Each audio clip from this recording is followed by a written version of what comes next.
Good morning and welcome to Ask the Expert. I'm Joe Taylor. This morning, another in the ongoing series of programs presented by the Regional Early Learning Resource Center. The program, through the Northwest Institute of Research, oversees a grant from the Office of Child Development and Early Learning at the Pennsylvania Department of Human Services and the Department of Education. The goal of the program is to improve the outcomes for young children as they prepare for school. John Poza from the Early Learning Resource Center is the host of the program and is with us throughout the series. And John, on the line, we have someone from the city of brotherly love. Yes, we sure do. Thanks, Joe. I'm so pleased to welcome this morning Rosemarie Halt, the Senior Director of Policy at the Maternity Care Coalition. Rosemarie has over 25 years of experience as a healthcare professional and in community advocacy. As the Senior Director of Policy, she advocates for the health and well-being of pregnant women and their families. So welcome to the program, Rosemarie. Thank you for having me. You know, you are involved in so much that goes on with the Maternity Care Coalition, which is based in Philadelphia. But for our listeners who may not be familiar, tell us a little bit about what the Maternity Care Coalition is all about. Sure. The Maternity Care Coalition was founded 40 years ago, actually to address the maternal and infant mortality and morbidity rates in the city of Philadelphia. And we quickly realized that to address those, we had to really look at all the social determinants that form, bad health outcomes. And that actually led us to develop where we are today, which is we have 11 different programs. We service 5,000 families a year, and we're in 4 counties now. And we really believe in that, health begins for mom and baby at pregnancy, and then those first 3 critical years. So we have programs such as Early Head Start, operated in our child care centers, and then we also have other evidence-based home visiting programs such as Healthy Families America. We use parents as teachers curriculum across many of our programs, so that's another evidence-based program. And then we also do a variety of programs such as Healthy Start, and then Cribs for Kids program. We also have Medicaid contracts to address the opioid epidemic in high-risk mothers who have substance use disorder and babies born with neonatal abstinence syndrome. And then we also service women who are incarcerated at the Riverside Correctional Facility in Philadelphia who are pregnant or newly parenting. And we provide them with a variety of services, including doula services during their birth, as well as parenting and skills and life skills. So we do a lot. Yes, I know you do. And there's so much that we can discuss. For the purposes of this program, I want to kind of hone in a little bit more on the parenting and the school readiness aspect. And of course, Early Head Start is such a big part of that. That's also the Maternity Care Coalitions in terms of the work they do and the research they do. It's a big part of, what it's all about in terms of making sure parents have the right tools and guidance to help in their child's development. Isn't that so? Yes. It's so critical. As all the research is showing that 90% of a child's brain development begins before the age of 5, and we're learning more and more that a lot of that is critical for the mom's health to have a healthy pregnancy, that the baby starts off really having the best opportunities. And that's the great thing about programs like Early Head Start, that start to work with mom during pregnancy and then continue through her pregnancy and then through home visiting or through the child care center, depending on the mom's preference. They really intensive programs that look at the entire family. So we look at the health and well-being of the family in those programs, so we make sure that children are getting their immunizations and well baby visits. But then really the critical part is quality early learning opportunities. And so we strongly believe in making sure that, our child care centers have meet all the early learning standards, and that, our centers are have quality up to the 4 stars, 4 and 5 star centers is our goal. And really, that's a constant effort to do that. when we are working with families, it's building empowerment in the family, so really helping them meet their personal goals. So helping them find jobs, getting more education, or even just simply finding safe housing. I wanted to touch on one of the projects that the coalition is involved in partnership with Dr. Kathy Pasek and her team at Temple University's Infant and Child Laboratory, enhancing the Communication Foundation for Language Development in Early Childhood. Can you tell us a little bit about what's going on with this study and what the coalition's role is with it? Sure. So we were involved in this multi-year, multi-center study, and what's really interesting is, a lot of people used to talk about, the 3 million word gap, and what Kathy's saying is that's important, but it's not just the quantity, it's the quality of the language that's being shared between mother and baby. Right. And developing those things early on is really crucial. So one of the things that they have done, which is really innovative, is they're doing things like putting signage in a supermarket and having, by the vegetable stand in the supermarket, having signs that say, this is how to talk to your baby about broccoli. Look, it's green. Could be one thing, but look, it's bunchy. It has a long stalk. What does it look like if you hold it up? You can hold it in your hands.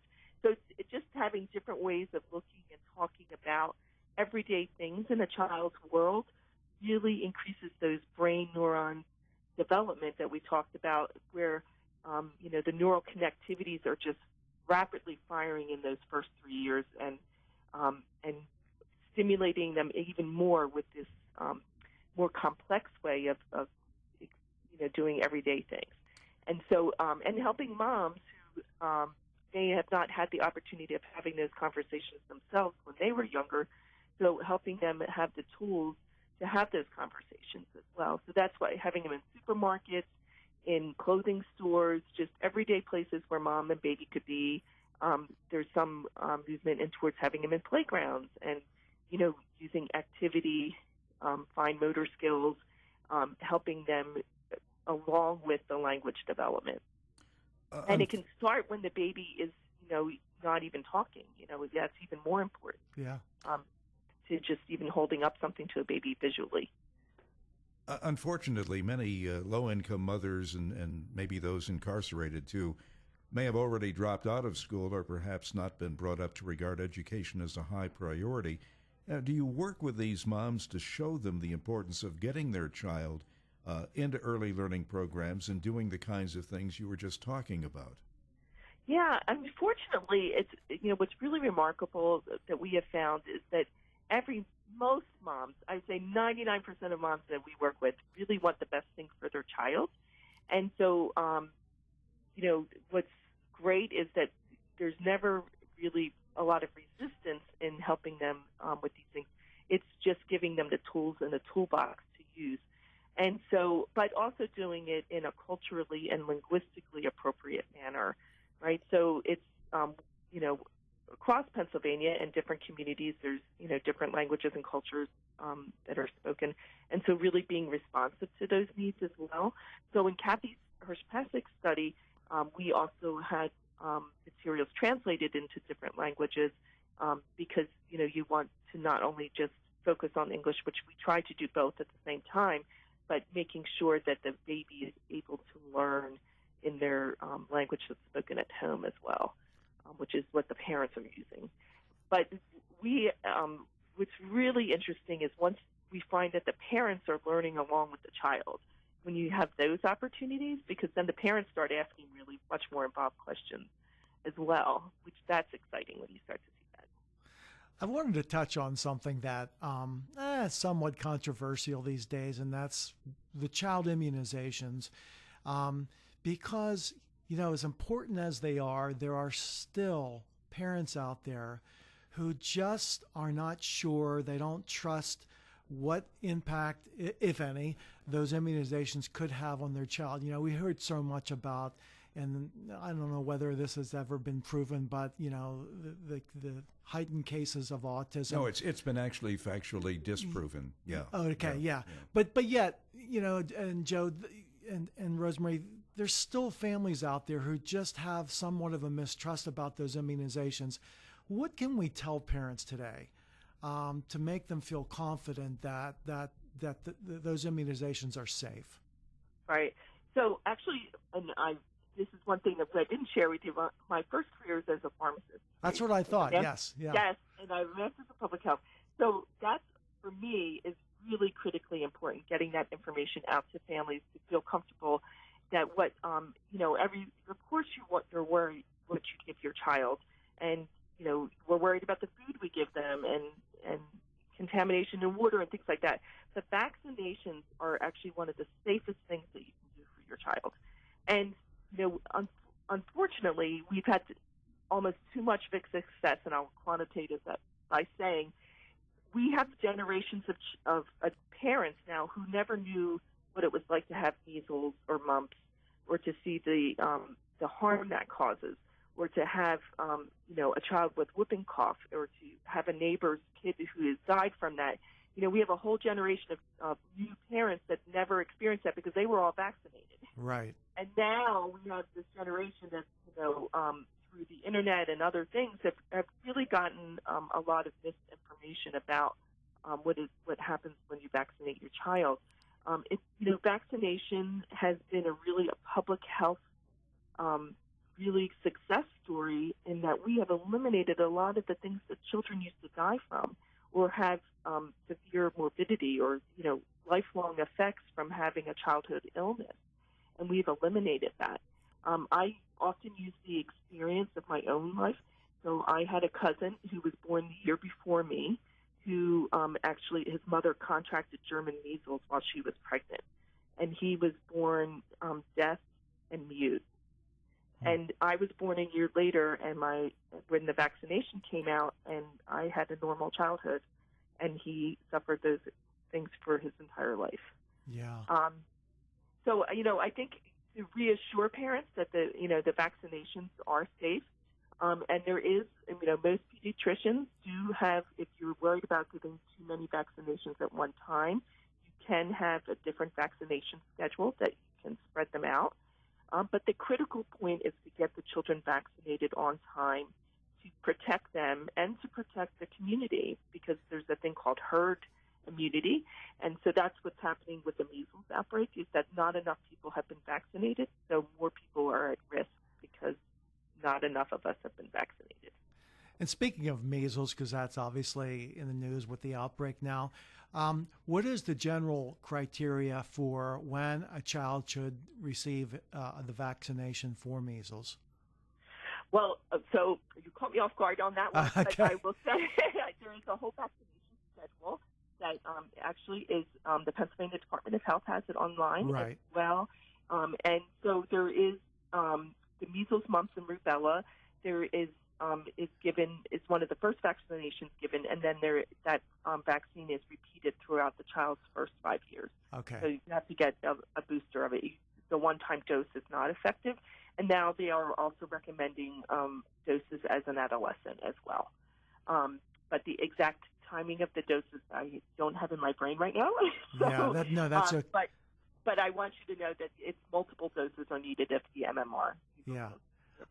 I bring that up because in the first case, in many a long time, was identified in a child in Meadville, which is in Crawford County in the northwest part of the state, very recently. So, obviously that's an important.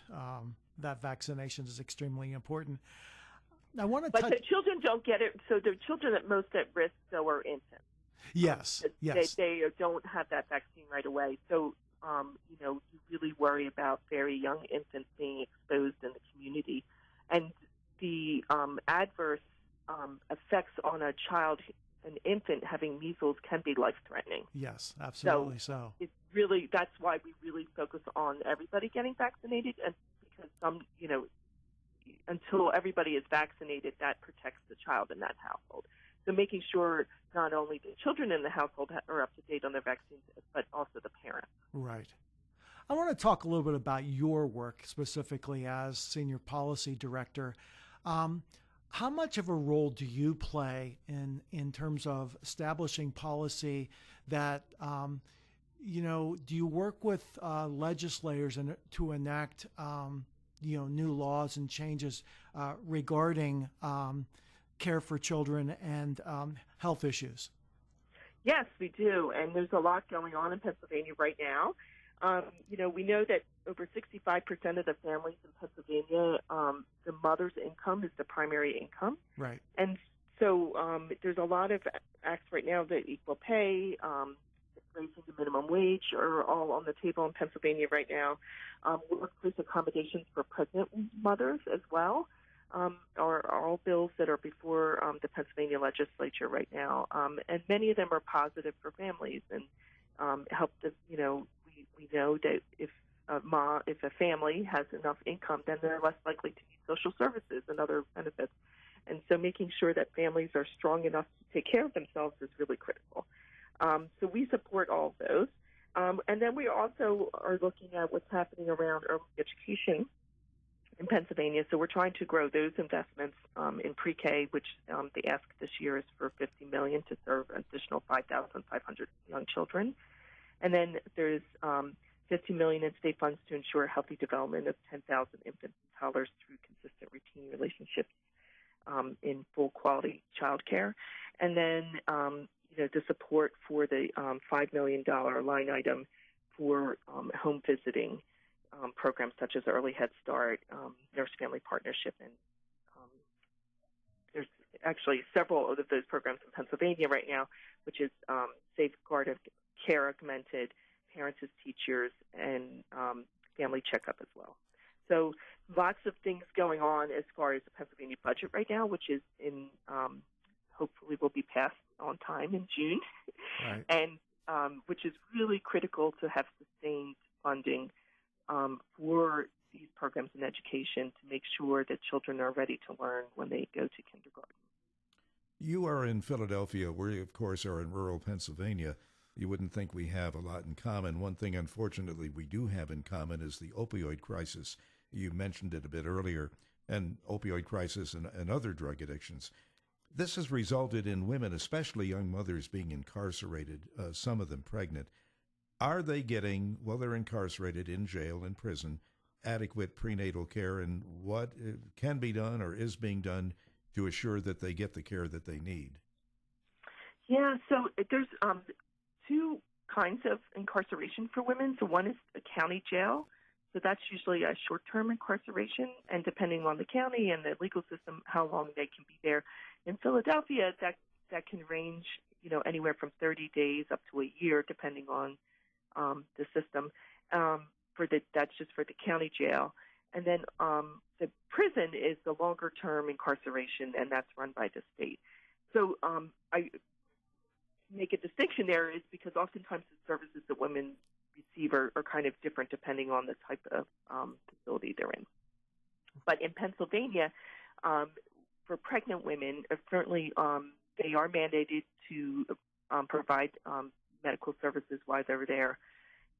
One of the concerns is actually the shackling of women who are in labor, which in Pennsylvania we did change the law to ensure that women are not shackled during labor and delivery. But unfortunately, there is instances where we've had cases still arising in Pennsylvania where women are still shackled.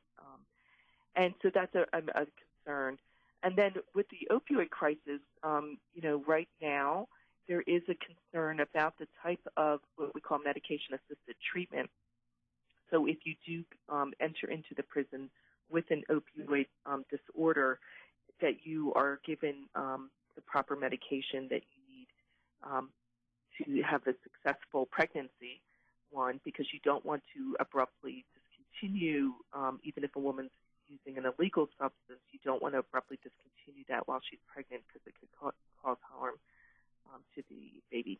So you want to make sure that she has medication-assisted treatment. Now, the difference is that she may have been on a different medication-assisted treatment when she comes to the prison or the jail, and so how do you balance it? And each county, unfortunately, does it differently right now, but the state is looking into that. And then providing services for the woman while incarcerated to help her with the addiction is really critical, and making sure that she has the wraparound services that she needs upon release, because it's really important for her and baby to have the support she needs during that critical time. We're talking with Rosemarie Halt, the Senior Policy Director for the Maternity Care Coalition. I wanted to ask you, Rosemarie, in some of the more recent studies that the coalition has partnered with is the Partners for a Healthy Baby, evaluating the evidence. I know your home visiting programs utilize Partners for a Healthy Baby curriculum, and that was created by Florida State. And I wanted to ask you what have you found out from the evidence for Partners for a Healthy Baby in terms of how effective that has been? So evidence-based programs are continuing to show effectiveness. There is lots of room for improvement, of course, with any program. So the evidence-based programs have solid, evidence behind. I hate to say evidence twice, but they have solid research behind them. And so what we are really looking at now is, are the interventions we're doing the most effective for mom and baby during those critical years? And so, for example, there's some really easy things you can measure, which we call the HEDIS measures, which is like medical things, like right. How many emergency room visits did you have? Or is it the more difficult thing is, though, how do you measure a mom's self-improvement? For example, is a mom, really looking into different types of education to further her career? Or is she able to bond with the baby? They're much harder things to measure. And so that's, I think, the push-pull in any of this research right now is like, so, and then there's the short-term implications and the long-term implications. So in the short term, we know absolutely that, the home visiting programs are able to make an everyday improvement in the lives of families. So we're making sure that they're getting their immunizations, but they're also having safe housing, that they have access to food, those everyday things. But there's also the long-term implications, and how do you measure that? In 5 years, in 10 years, and who is able to track all these families over time. So I think that's the more difficult thing in evaluating these programs. A lot of it is also common sense, right? So we know that if a family has the things that they need to be healthy, certainly there's going to be improvement. And again, to go back to those critical years of brain development, so all those things that we need for brain development, but one of the things that is really coming out is the idea of trauma-informed care and the toxic stress of environments that are harmful to babies and families. Right. Rosemarie Halt, our time is up, but this is a very enlightening program. Learned so much from you today. Rosemarie Halt, the Senior Policy Director at the Maternity Care Coalition. Hopefully we can have you back again and cover more interesting topics. Thanks so much, Rosemarie. Thank you for having me, and have a good day. You too. And that's our program for today. We'll be back in 2 weeks at this same time. In the meantime, you can go online to learn more at papromiseforchildren.com. For John Posa and the Early Learning Resource Center, I'm Joe Taylor. Thank you for listening, and have a great day.